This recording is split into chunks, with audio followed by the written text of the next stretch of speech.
तो दोस्तों आज के इस वीडियो में हम सीखने वाले हैं सिंपल सूट की कटिंग कि कैसे सिंपल सूट की कटिंग आप बहुत ही आसानी से कर सकते हैं, क्योंकि इस वीडियो में हम आपको सारा कुछ बहुत ही डिटेल से बताने वाले हैं। तो जैसे कि दोस्तों हमने आपको अपनी पहली वीडियो में सूट से नाप लेना सिखाया था और इस वीडियो में हम आपको उसी नाप की कटिंग करना सिखाएंगे। तो दोस्तों जिन लोगों को कटिंग सीखना है तो वो ये वीडियो देख सकता है। और दोस्तों इस वीडियो को देखने के बाद अगर आपको ये वीडियो पसंद आए तो इस वीडियो को लाइक करें, अगर पसंद नहीं आए तो इस वीडियो को डिसलाइक करें। और दोस्तों जिन लोगों को स्टिचिंग भी सीखनी है वो हमें नीचे कमेंट करके जरूर बताएं। हम अपनी नेक्स्ट वीडियो में आपको इस सूट की स्टिचिंग भी सिखाएंगे। तो चलिए अब कटिंग करना सीख लेते हैं सूट की।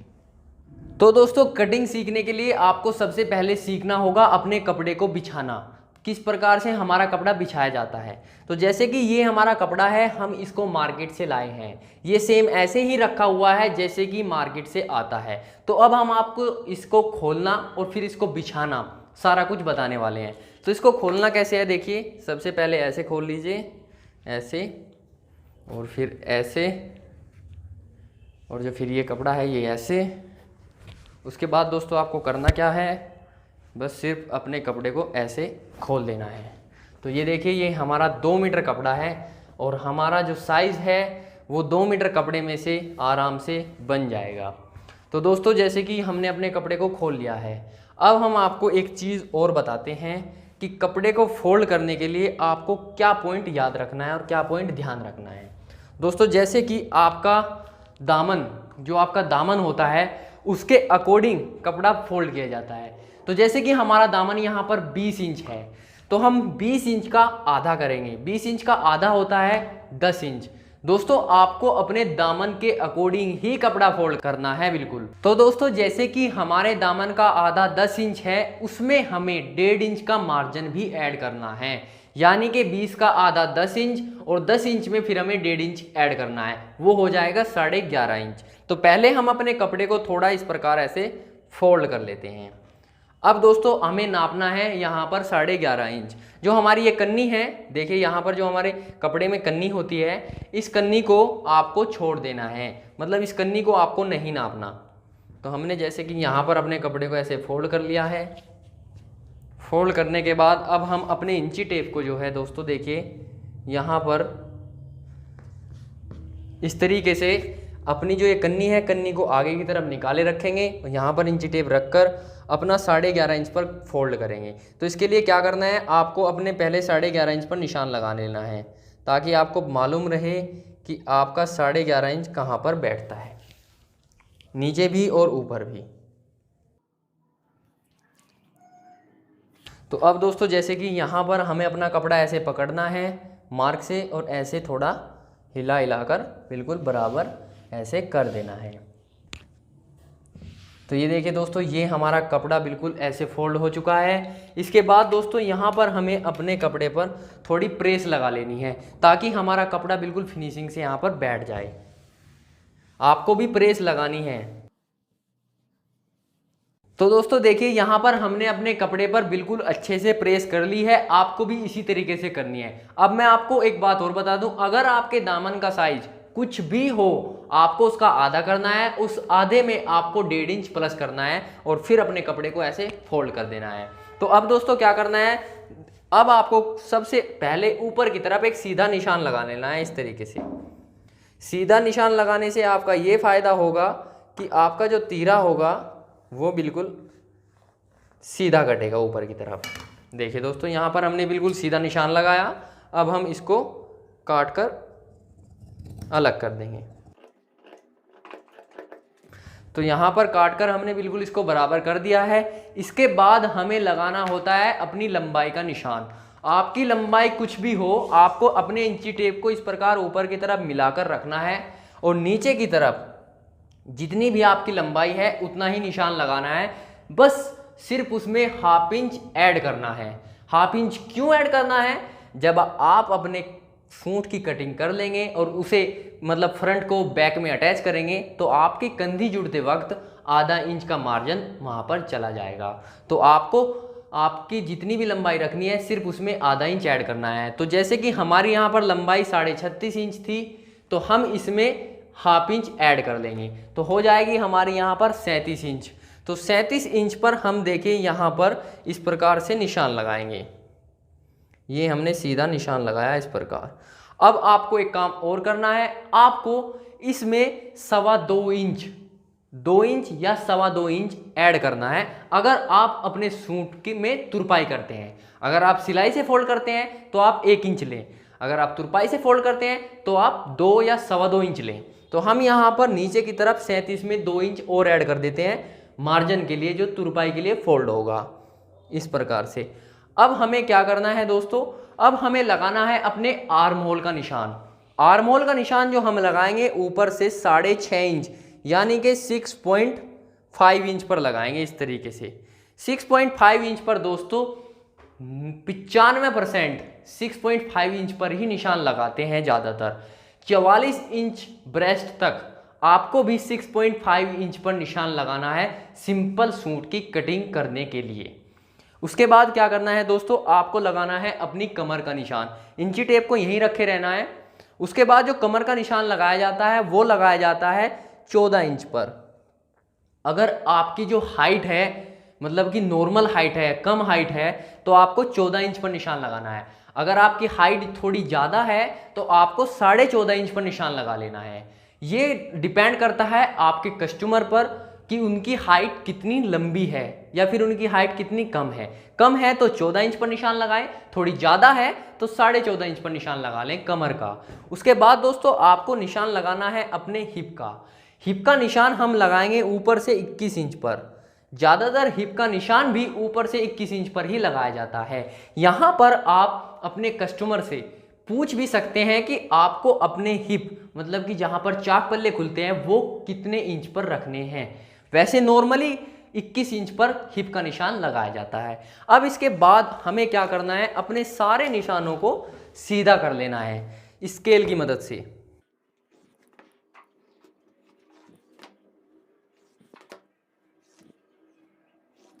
दोस्तों ये हमने अपने सारे निशान जो हैं सीधे कर लिए हैं। अब हमें क्या करना है, ये चीज़ आप ध्यान से देखिए। अब हमें लगाना है निशान अपने तिहरे का। तो दोस्तों तीरा जो रखेंगे, हम रखेंगे अपना 13 इंच, क्योंकि हमने जब नापा था हमारा 13 इंच आया था तीरा। तो अब हम क्या करेंगे, यहाँ पर 13 इंच रखने के लिए 13 इंच का आधा करेंगे, वो होगा 6.5 इंच यानी कि 6.5 इंच। अब हम अपना 6.5 इंच जो है दोस्तों यहाँ से 6.5 इंच इस प्रकार नापेंगे ऐसे। तो ये हमने यहाँ पर 6.5 इंच पर निशान लगा दिया। अब इसके बाद नीचे की तरफ जो आपकी ये ब्रेस्ट लाइन है, इस पर निशान लगाना है।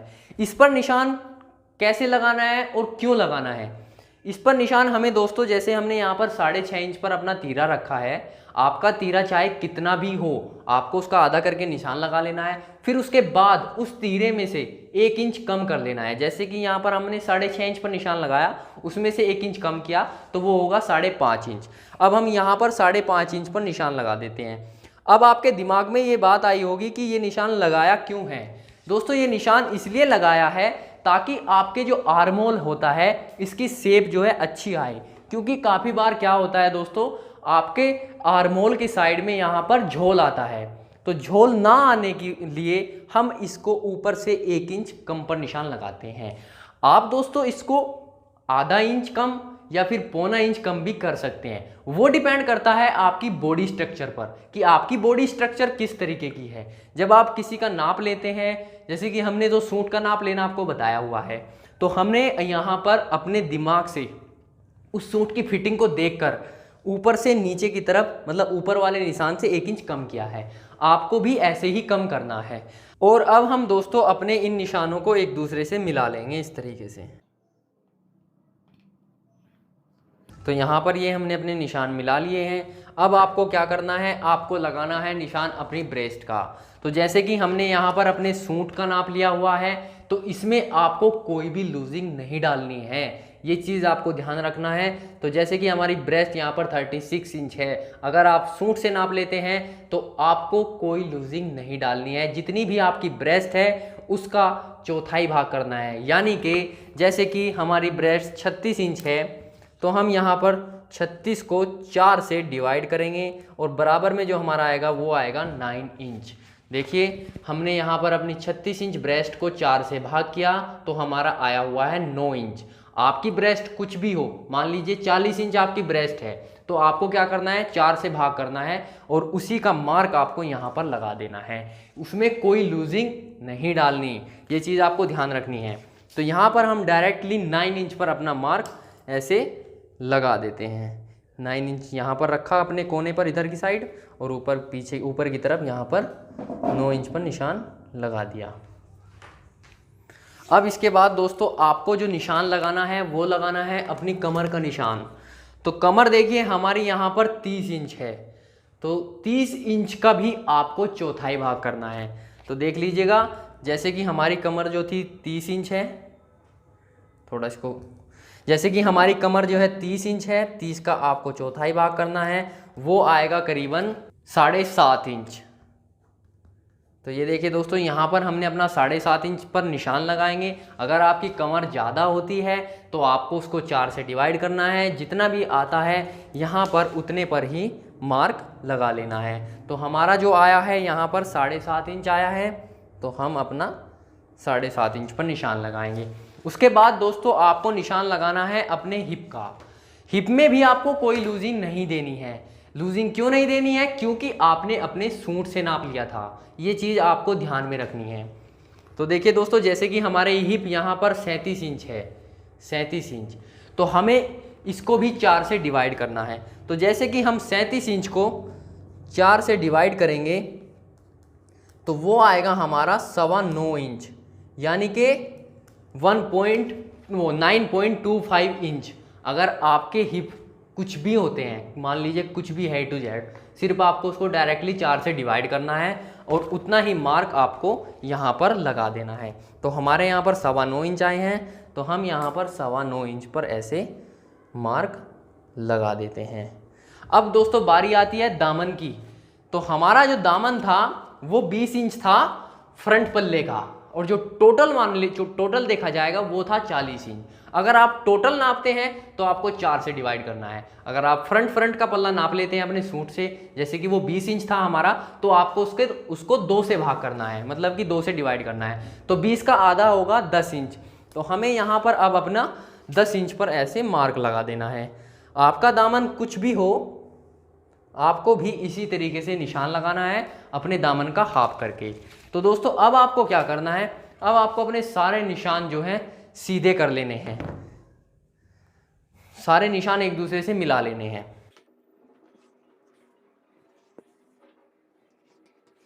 तो दोस्तों जैसे कि ये हमारे मार्क हमने एक दूसरे से मिला लिए हैं, अब आपको करना क्या है, आपको अपने हिप से और यहाँ तक मार्जिन छोड़ना है। पहले वो छोड़ना है 1.5 इंच का, यानी कि मान लीजिए जितना आपका ये फीता है, फीते की चौड़ाई के अकॉर्डिंग भी छोड़ सकते हैं, मतलब कि 1.25 इंच या फिर 1.5 इंच, जितना आपको अच्छा लगे आप उतना मार्जिन छोड़ दीजिएगा। तो हम यहाँ पर इतना मार्जिन यहाँ पर ऐसे छोड़ देते हैं। यहाँ पर हमने दोस्तों मार्जिन अभी इसलिए नहीं छोड़ा क्योंकि यहाँ पर जो है हम अपने अकॉर्डिंग काट लेंगे, या फिर आप एक काम कर सकते हैं, यहाँ पर भी मार्जिन छोड़ सकते हैं ऐसे। यहाँ पर थोड़ी शेप दे दें क्योंकि आपको यहाँ पर सीधा नहीं काटना है, थोड़ा शेप देकर काटना है। अब दोस्तों बारी आती है यहाँ पर आर्म होल के मार्क लगाने की, कि आपको आर्म होल की शेप कैसे देनी है। ये शेप देना बहुत ही मुश्किल होता है काफ़ी लोगों के लिए, तो हम आपको एक तरीका बताते हैं। तो दोस्तों उसके लिए आपको मैं एक बात बता देता हूँ। नॉर्मली बिगिनर्स के लिए जो परफेक्ट होंगे वो तो डायरेक्टली लगा देंगे, सिर्फ आपको अंदाज़ा करना है। आपको जैसे कि ये आपका हाथ है, आपको इस प्रकार से इसको ऐसे रखना है और करीबन यहाँ से अपने माइंड में सोचना है कि ऊपर करीबन 2.25 इंच के लगभग ऊपर तक यहाँ पर अपने चाक को ऐसे रखना है। चाक को रखने के बाद गोलाई जो है दोस्तों देखिए इस प्रकार से आपको देनी है, ध्यान से देख लेना। गोलाई इस प्रकार से देनी है ऐसे, और यहाँ पर आकर ऐसे आगे की तरफ निशान लगाने देना है। तो देखिए दोस्तों यहाँ पर हमारी बिल्कुल परफेक्ट गोलाई ऐसे लगी हुई है। एक बार फिर से मैं आपको बता देता हूँ कि गोलाई कैसे देनी है। ऐसे अपने हाथ को ऐसे रखना है, यहाँ पर ही दिखा देता हूँ। यहाँ पर अपने हाथ को ऐसे रखना है, ये जो 3 उंगली होती है इनको ऐसे रखें, और यहाँ पर चौक रखने के बाद अपने हाथ को इस तरीके से ऐसे घुमाएं। ऐसे घुमाने से जो है ना बिल्कुल आपकी जो गोलाई है वो बिल्कुल अच्छी आएगी। ये चीज़ आपको कोई नहीं बताता, तो आपको ये चीज़ ध्यान से सीख लेनी है। अब दोस्तों बारी आती है हमारी कटिंग करने की। अब हम इसकी कटिंग करेंगे। तो दोस्तों आपको अब कटिंग जो है ऊपर की तरफ जहाँ पर हमने अपने तीरे का निशान लगाया था यहाँ से स्टार्ट करनी है। कटिंग करने के लिए देखिए आपको कैंची को इस प्रकार से इसके नीचे ऐसे रखना है और कैंची को आराम से चलाना है। अगर आप बिगिनर्स हैं तो आप आराम से चलाएं, अगर आप परफेक्ट हैं तो आप थोड़ी तेज़ी से चला सकते हैं, लेकिन गोलाई पर तो आपको ध्यान रखना है कि आपको जो है आराम से चलानी है।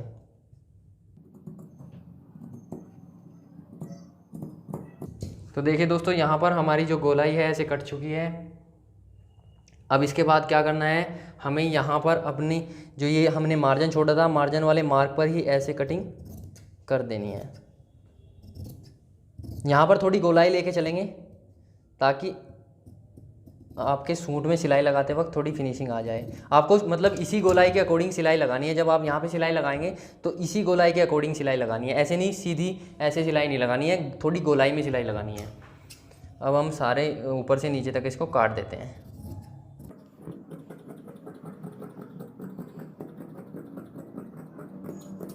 अब नीचे से यहाँ पर जो हमारी लंबाई है, लंबाई में जो हमने मार्जिन दिया था इस मार्क से इसको काट देंगे। तो देखिए दोस्तों जैसे कि ये हमारा फ्रंट यहाँ पर कट चुका है, ये देख लीजिएगा आप, ये हमारा फ्रंट है। अब हम इसको थोड़ा अलग रख देते हैं क्योंकि अब हमें बैक निकालना है। तो बैक निकालने के लिए जो आपका कपड़ा बचा हुआ है, ये देखिए यहाँ पर जो हमारा इधर की साइड में ये कपड़ा है, इसको हम थोड़ा ऊपर खींच लेते हैं ऐसे। जो हमारा ये साइड में कपड़ा है इसमें से हम अपना बैक निकालेंगे। तो दोस्तों बैक निकालने के लिए भी आपको सेम प्रोसेस करना है। पहले 11.5 इंच अपने कपड़े को फोल्ड कर लेना है और इस पर फिनिशिंग के साथ प्रेस लगा लेनी है। तो दोस्तों बैक काटने के लिए हमने अपने कपड़े को फोल्ड करके अच्छी फिनिशिंग के साथ प्रेस कर ली है। इसको भी आपको ऐसे ही फोल्ड करना है, जितना भी आपका दामन हो उसका हाफ करके 1.5 इंच मार्जिन बढ़ा देना है। अब आपको करना क्या है, आपको अपना फ्रंट ले लेना है जो सा आपने अभी अभी काटा हुआ है। इसको आपको अपने बैक के ऊपर की तरफ बिल्कुल मिलाकर, ऐसे बिल्कुल ऊपर की तरफ मिलाकर और यहाँ साइड से यहाँ से भी बिल्कुल मिलाकर ऐसे रख लेना है। दोस्तों ये बिल्कुल परफेक्ट तरीका है कटिंग करने का। अगर परफेक्ट लोग होंगे तो वो क्या करेंगे, वो पहले ही कपड़े को ऐसे फोल्ड करके फ्रंट और बैक को एक साथ निकाल देंगे। लेकिन हमारा मेन पर्पस है आप लोगों को अच्छे तरीके से समझाना, ताकि आपको लाइफ में कोई भी प्रॉब्लम फेस ना करनी पड़े। अब दोस्तों आपको मैं एक पॉइंट की बात बताता हूँ यहाँ पर। जैसे कि अगर आपका नेक फ्रंट वाला हिस्सा, मतलब कि जो अब आप सूट पहनते हैं, आपका सूट जो है पीछे की तरफ भागता है, अगर आपका सूट जो है पीछे की तरफ भागता है तो उसके लिए आपको करना क्या है, आपको अपने जो ये फ्रंट है इसको थोड़ा सा ऐसे नीचे खिसका लेना है, करीबन ½ इंच। देखिए यहाँ पर, ये यहाँ पर देख लीजिएगा आप, ये हमने यहाँ पर करीबन ½ इंच देखिए इधर की तरफ नीचे की तरफ खिसका लिया है, ये हमारा बचा हुआ है। ठीक दोस्तों, अगर पीछे की तरफ जाता है, अगर नहीं जाता है बिल्कुल फिट है तो आपको बिल्कुल मिलाकर ऐसे रखना है। तो हमारा जो सूट है, जिनका ये सूट हम बना रहे हैं, उनकी बिल्कुल फिटिंग जो है सही है, उनका सूट पीछे की तरफ को नहीं भागता, तो हम इसको बिल्कुल मिलाकर ऐसे रखेंगे। उसके बाद एक बार फिर इसके ऊपर प्रेस लगा देंगे। प्रेस लगाना एक मेन पॉइंट होता है दोस्तों। अगर प्रेस लगाकर आप कटिंग कर रहे हैं ना, तो आप किसी का भी सूट बनाते हैं, अपना या अपने किसी फ्रेंड का या अपनी मदर का या फिर अपनी सिस्टर का, किसी का भी सूट बनाते हैं कस्टमर का, तो जो भी वो सूट पहनेगा वो खुश हो जाएगा। तो दोस्तों अब करनी है आपको कटिंग। कटिंग करने में भी आपको एक पॉइंट ध्यान रखना है, जो बैक का जो आर्महोल होता है, आर्महोल की जो शेप होती है दोस्तों, वो थोड़ी ज़्यादा रखी जाती है। क्यों ज़्यादा रखी जाती है?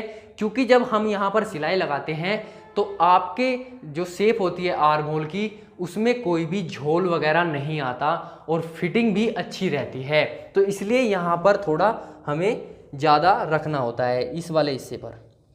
यहाँ पर भी हम थोड़ा निशान लगा देते हैं इस तरीके से। देखिए दोस्तों, बैक के लिए ऐसे थोड़ा ज़्यादा रखना होता है इस तरीके से। बस ये अंदाज़ा होता है, आप अपनी शेप के अकॉर्डिंग रख सकते हैं। अब हम ऊपर से इसकी कटिंग करेंगे।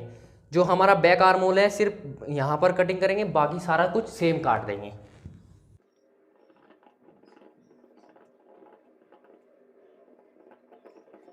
तो ये देखिए दोस्तों, हमारा जो आर्म होल है बिल्कुल सही तरीके से कट चुका है, परफेक्ट कटा हुआ है बिल्कुल आर्म होल। अब आपको करना क्या है, बस अपनी शेप के अकॉर्डिंग, मतलब जो भी आपकी यहाँ पर ये है बिल्कुल मिलाकर इसको काट लेना है।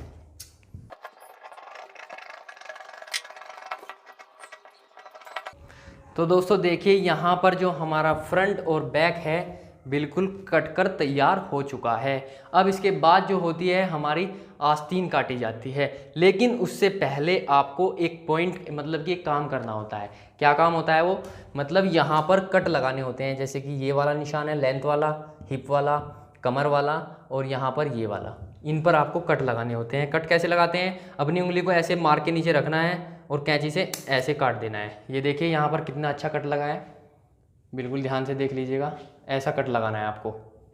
अब इसके बाद क्या करना है, यहाँ पर कट लगा लेना है, हिप पर, कमर पर और ऊपर की तरफ।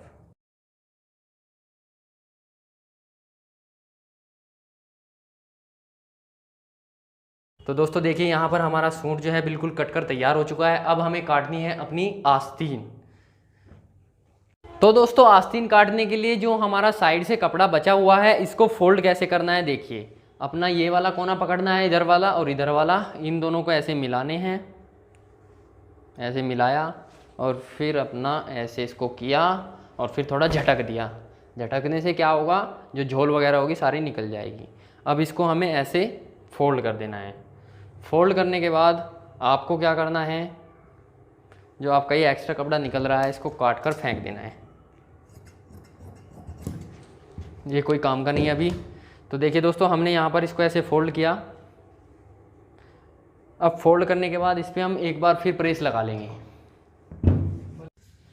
तो दोस्तों प्रेस लगाने के बाद आपको क्या करना है, सबसे पहले आपको नीचे से जो है कपड़ा बिल्कुल बराबर कर लेना है। ऐसे यहाँ पर फेटा रखेंगे और ऐसे लगा के इसको काट कर फेंक देंगे। अब आपको क्या करना है, पहला जो निशान लगाना है, सबसे पहला निशान देख लीजिएगा, आपको 1.5 इंच का लगा देना है। ये क्या है, ये है मार्जिन, जो आस्तीन की गोलाई के लिए नीचे की तरफ फोल्ड होता है।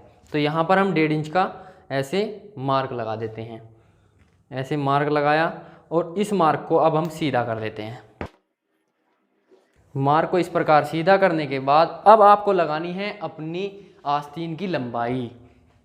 तो दोस्तों आस्तीन की जो हमारी लंबाई थी वो देखिए यहाँ पर हमने 17 इंच ली हुई थी। 17 इंच हमारी आस्तीन की लंबाई थी। तो इसमें हम क्या करेंगे, 17 इंच में हमें आधा इंच ऐड करना होगा, जो कि हमने आपको नाप लेते वक्त बताया था कि हमें मार्जिन जो होता है कटिंग करते वक्त देना होता है। तो हमें 17 इंच में हाफ इंच ऐड कर देना है, तो वो हो जाएगा 17.5 इंच, यानी कि 17.5 इंच। तो यहाँ पर इंची टेप को रखकर ऊपर की तरफ 17.5 इंच पर ऐसे निशान लगा लेंगे। तो दोस्तों ये हमारा निशान हुआ। और अब दोस्तों हम इस निशान को भी ऐसे सीधा कर लेंगे। इसके बाद दोस्तों हमें एक निशान लगाना होता है अपनी नीचे की तरफ 3 इंच का, क्योंकि इस निशान से जो 3 इंच नीचे की तरफ निशान लगता है वो लगता है शेप का। जब हमें अपनी आर्म होल की यहाँ पर शेप देनी होती है ऐसे कुछ, तो उस शेप को जो दिया जाता है वो ऊपर से नीचे की तरफ 3 इंच तक दिया जाता है। तो हम यहाँ पर ऊपर से नीचे की तरफ सीधा 3 इंच पर जो है मार्क लगा लेते हैं और इसको भी ऐसे सीधा कर देंगे। तो दोस्तों ये निशान भी सीधा करने के बाद अब बारी आती है आर्म होल की, कि आपको अपने आर्म होल कितना रखना है आस्तीन का। दोस्तों वो रखा जाता है सूट के अकॉर्डिंग। जैसे कि हमने अपने सूट का जो आर्म होल लिया था वो लिया था 6.5 इंच। तो 6.5 इंच अगर हमने सूट का आर्म होल लिया हुआ है तो आपको अपनी आस्तीन का जो आर्म होल लेना होगा वो हाफ इंच एक्स्ट्रा लेना होगा। आप अपने सूट का आर्म होल कितना भी रख लो, 7 इंच रखते हो या 8 इंच रखते हो, कितना भी रखते हो, बस उसमें हाफ इंच ऐड करके अपने आस्तीन का आर्म होल काट लेना है। तो हम यहाँ पर 7 इंच पर अपना निशान लगाएंगे, क्योंकि हमने जो सूट का आर्म होल रखा हुआ था वो 6.5 इंच था। तो हम ऐसे यहाँ पर 7 इंच पर निशान लगाएंगे। जो ये वाला निशान हमने लगाया था 3 इंच वाला, ये भी पॉइंट आपको ध्यान रखना है। इस वाले निशान पे 7 इंच का निशान लगता है, ऐसे ऐसे लगाया। अब बारी आती है दोस्तों नीचे की तरफ गोलाई की, कि आपको अपनी गोलाई कितनी रखनी है आस्तीन की। तो जैसे कि हमने नाप लेते वक्त अपने आस्तीन की गोलाई नापी थी वो थी हमारी 9 इंच। तो हम क्या करेंगे, 9 इंच का सीधा हाफ करेंगे, हाफ होगा 4.5 इंच। तो यहाँ पर हम 4.5 इंच पर ऐसे निशान लगा देते हैं। अब हम इनको एक दूसरे से ऐसे मिला लेंगे और अब इसके बाद जो बारी आती है वो आती है शेप की, कि आर्म होल मतलब जो आपकी आस्तीन होती है उसकी शेप कितनी रखनी होती है। उससे पहले आप चाहें तो यहाँ पर थोड़ा मार्जिन छोड़ सकते हैं बराबर में, ऐसे फीटा रख कर ही छोड़ रहे हैं हम मार्जिन, आप अपने अकॉर्डिंग छोड़ लें। 1.25 इंच या 1.5 इंच का मार्जिन छोड़ा जाता है नॉर्मली। अब आती है बारी दोस्तों शेप की, कि आपको शेप कैसे देनी है। यहाँ से अपने ऐसे जो है अपना जो जिस चीज़ से भी आप मार्क लगा रहे हैं चाक से, तो आपको यहाँ से ऐसे शेप देनी है कुछ इस प्रकार से। देख लीजिएगा, हम आपको दिखा देते हैं। ऐसे चलना है और फिर ऐसे जाते हुए बस ऐसे इसको मिला देना है। तो ये देखिए दोस्तों, ये कुछ ऐसी शेप आनी है आपकी। अगर दोस्तों आप भी ऐसी शेप देते हैं तो आपकी जो आस्तीन होगा जब सूट में अटैच होगा तो झोल बिल्कुल नहीं आएगा, क्योंकि शेप जो होती है ना मेन मैटर करती है फिनिशिंग के लिए। तो अब हम क्या करेंगे दोस्तों, अब हम अपनी शेप के अकॉर्डिंग इसको काट देंगे।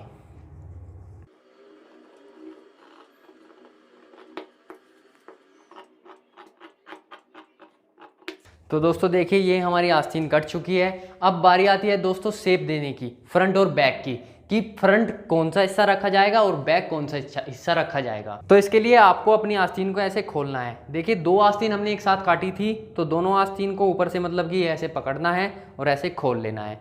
अब दोस्तों आपकी मर्जी है कि आपको कौन सा हिस्सा फ्रंट का बनाना है और कौन सा बैक का बनाना है, ये आपके ऊपर डिपेंड करता है। जिधर की तरफ भी आप शेप दे देंगे वो आपके फ्रंट का हिस्सा हो जाएगा। शेप जो होगी दोस्तों कुछ यहाँ से ऐसे दी जाएगी, इस प्रकार से यहाँ से शुरू करेंगे और ऐसे देते हुए इसको ऐसे मिला देंगे।